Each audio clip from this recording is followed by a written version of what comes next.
Okay, so let's create a listing loop on .loop. So first go to mykw.kw.com.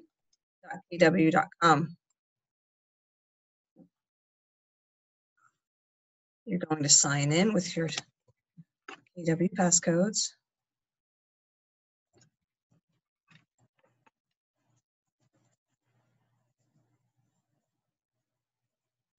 Okay.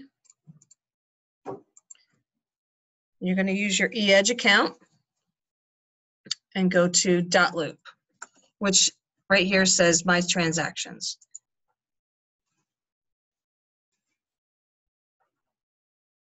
So let's say that you have a listing appointment for later on in the week, and you want to get ready for it, and you'd like to bring all the documents to the listing when you go.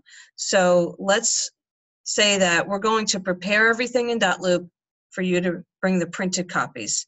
So first you need to create a loop right here, and you're going to name the loop by the street address. So I'm going to use this street address.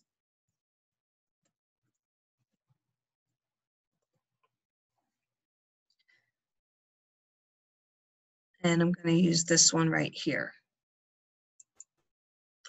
Select a template. You're going to use listing sale, create loop.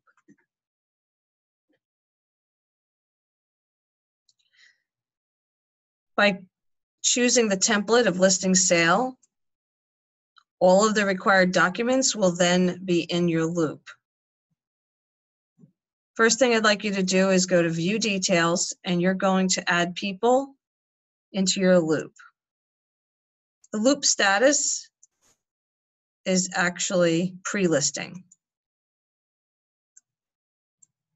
Look at your own profile and change it to the role of listing agent. And you can put your company name in here.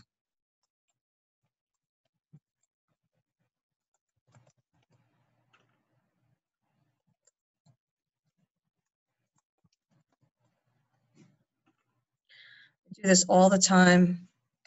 The street name is over here.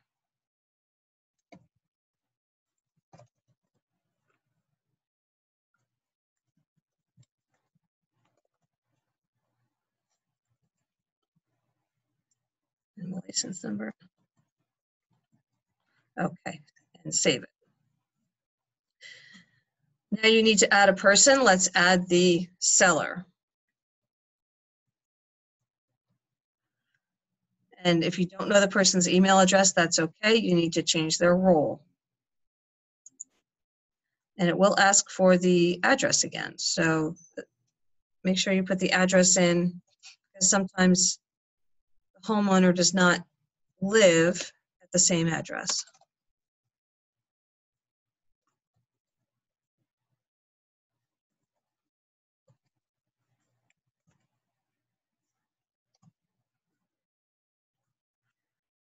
Okay. You can add any of the property information that you know right now, but again, you're getting ready to go on your listing appointment, so you may not know that information just yet. Okay, so go to the bottom and hit save. Now go all the way back up to the top. You can press the home key and go back to the loop. Now you can check off the documents that you will need: consumer information statement, listing agreement, informed consent to dual agency. If you know that the home address is older than a 1978 home, bring the lead-based addendum. You also bring the seller's disclosure. And I would not check off right now the lead paint booklet. You can share that with them later. Open them up.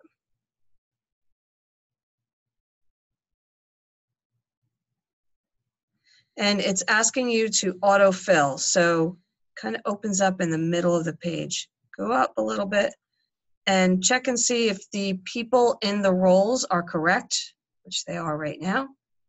And of course, if you're listing a property with more than one person, you want to make sure that both of them are on that contract. So check out all the other information. Hit the autofill button, and then you have your documents opened up. You'll want to scroll down, make sure that the box is checked for seller's agent and disclosed dual agent if the opportunity arises. And then you have your listing contract here. Check all the information. Okay. The rest of it you can fill in when you get to the listing table.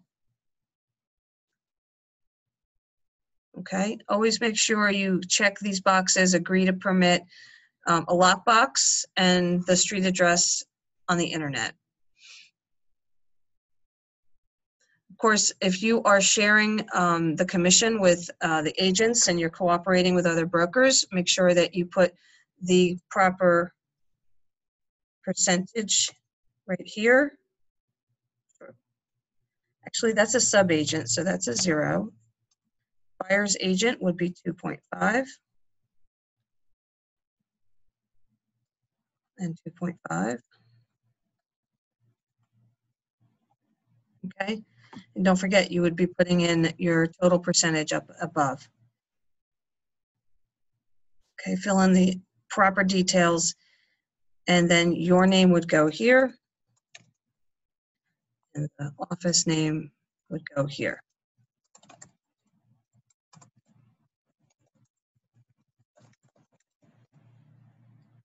All right, and I wouldn't sign it myself until I get there. Other information that you want to talk about once you're at the listing table should be filled in there. Okay. You put 2.5% here, and then also if you are charging an MLS fee, let's put $50. Okay. Here's your consumer information statement and your disclosure for discrimination clause and your dual agency. See, that's all filled out because we auto-populated it. And then the seller's disclosure is also here. I don't want to make you all dizzy by going through every page.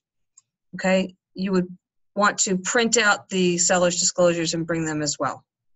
Okay. Once you go through all those pages, you save, and we're not going to share, actually.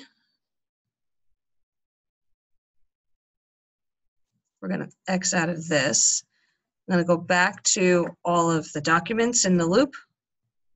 And my tip would be to check all those boxes again. Okay. And then print them. Print them, take them with you, have the conversation between yourself and the seller, fill out the rest of the items when you're there, and get that listing. Have a great day, everybody.